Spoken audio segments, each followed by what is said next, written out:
गोरी बहू की काली देवरानी। एक गांव में दो भाभियां रहती थी और एक देवरानी भी रहती थी। तभी समय बड़ी बहू रानी आती है और अपने देवरानी चंपा को कहती है, अरे कल मुही तुम्हें काम दिया था, कुएं से पानी लाने के लिए बोली थी, सो अभी तक तुम नहीं लाई। अरे करियठी, तुम एक काम तुम ढंग से नहीं कर सकती हो। तभी समय चंपा कहती है, भाभी मैं भूल गई थी। अरे कम अकल, तुम इतना सा काम नहीं कर सकती। माफ कर दीजिए भाभी, अब ऐसा नहीं होगा।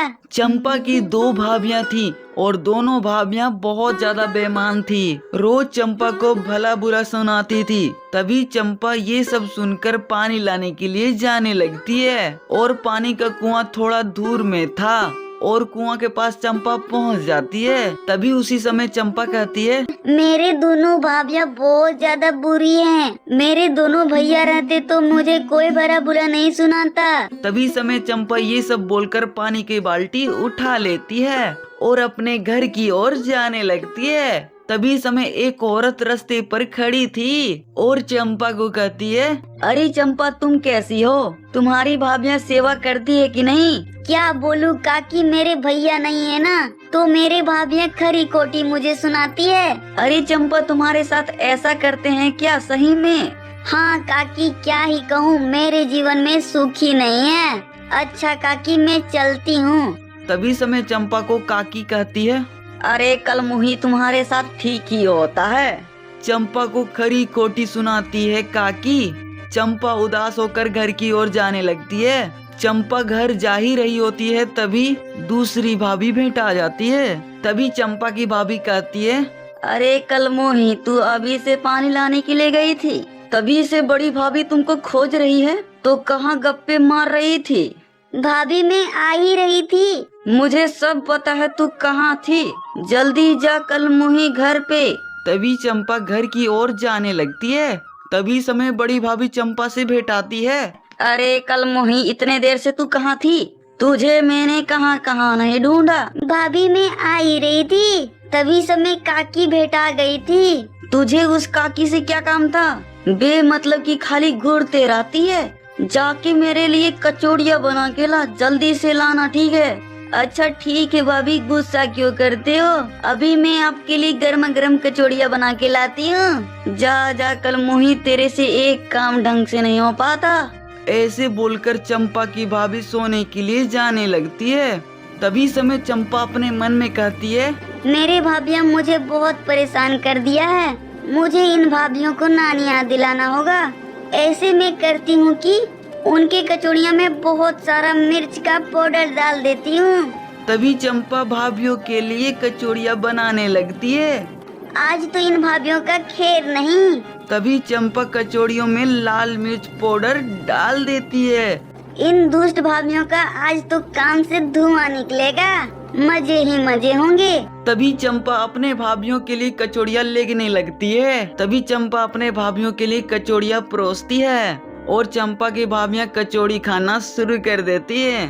जैसे चंपा की भाभियाँ कचौड़ियाँ खाती हैं तो उनके कानों से धुआं निकलने लगती है और चंपा की भाभियाँ कहती है, अरे ये कल मोही मार दी रे, इतना मिर्च कौन डालता है? अरे कल मोही, आज तो तेरा खैर नहीं। दूसरी बहू रानी भाभी को कहती है, दीदी, इसे घर में रहने का कोई हक नहीं है। अरे तुम ठीक कहते हो, चल रे कल मोही, निकल यहाँ से, इस घर से तेरा कोई काम नहीं है। चंपा फिर ये सब सुनकर घर छोड़कर जाने लगती है। तभी चंपा जंगल की ओर से जा रही होती है। तभी समय चंपा को एक आवाज सुनाई देती है, ओम नमः शिवाय, ओम नमः शिवाय। तभी समय चंपा कहती है, अरे सुनसान जंगल में कौन आवाज कर रहा है? तभी चंपा जहाँ पे आवाज कर रहा था वहाँ पर जाने लगती है और चंपा देखती है एक साधु महाराज तपस्या कर रहे होते हैं। ओम नमः शिवाय, ओम नमः शिवाय। तभी समय चंपा साधु महाराज के पास जाने लगती है। तभी साधु महाराज को किसी का आने का आभास होता है। आओ बेटी, क्या कष्ट है तुम्हें? तभी समय चंपा फूट फूट के रोने लगती है। तभी समय साधु महाराज चंपा को कहती है, मत रो बेटी, तुम्हें क्या हुआ है ये मुझे बताओ। तभी चंपा साधु महाराज को बताती है। महाराज जी, मेरे 2 भाभियां हैं जो मुझे कल मुही करके बुलाती है और मुझे कड़ी खोटी भी सुनाती है।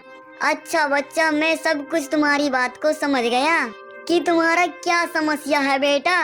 तभी समय साधु महाराज एक मंत्र पढ़ते हैं। ओम नमः शिवाय, ओम नमः शिवाय। तभी समय साधु महाराज के हाथों में एक चमत्कार होता है और एक क्रीम आ जाता है हाथों में, और साधु महाराज चंपा को कहता है, ये लो बेटा, अपना हाथ आगे करो। तभी चंपा अपना हाथ आगे करती है और क्रीम चंपा के हाथों में आ जाता है। ये क्या है साधु महाराज? बेटा, ये जादुई क्रीम है, तुम इसे लगाकर गोरी हो जाओगी। धन्यवाद महाराज जी आपका, जो आपने क्रीम दिया हमको।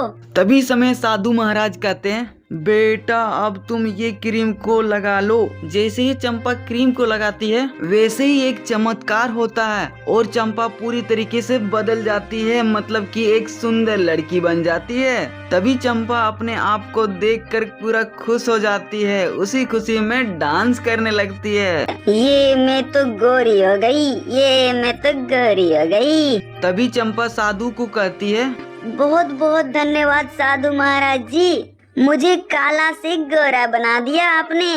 तभी चंपा कहती है, ठीक है महाराज जी, मैं अपने घर चलती हूँ। ठीक है बच्चा, जाओ अपना घर। चंपा अपने घर के लिए निकल जाती है और चंपा घर तक पहुंच भी जाती है। चंपा अपने घर के अंदर आ जाती है और चंपा अपने भाभियों को बुलाती है। अरे वो भाभी सुनती हो, अरे वो भाभी सुनती हो। अरे कौन आ गया? अरे दीदी ये कौन है? तभी समय बहू रानी पूछती है, अरे तुम कौन हो? अरे भाभी मुझे पहचाना नहीं, मैं चंपा। चंपा काली से इतनी गोरी कैसे हो गई?